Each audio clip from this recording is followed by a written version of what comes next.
ఏంది సారు రితిక్ అన్నం తిన్నాడా? చిన్నపిల్లాడు, భద్రంగా చూసుకో.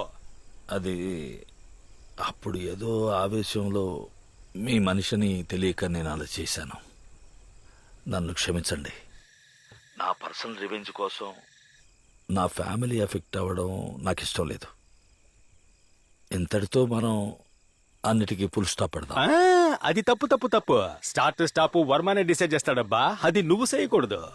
తప్పే సార్, నన్ను క్షమించండి. అయ్యో, వర్మ అనుసరించి చంపిన వర్మ ఊరికే వదిలేస్తే రేపు నాతో పనిచేసే మా వాళ్ళు అంటారు.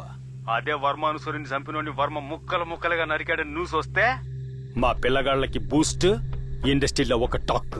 అర్థమైందా సారు? మనం చేసే పని కరెక్ట్ గా చేస్తేనే కదా సారు అప్పుడు మన కోసం పనిచేసే వాళ్ళు కరెక్ట్ గా చేస్తారు పని. అమ్మ తోడు చెప్తున్నా సారు, నేను ఇది ఊరికే హాబీ కోసం చెయ్యట్లా. 100% ప్రొఫెషనల్.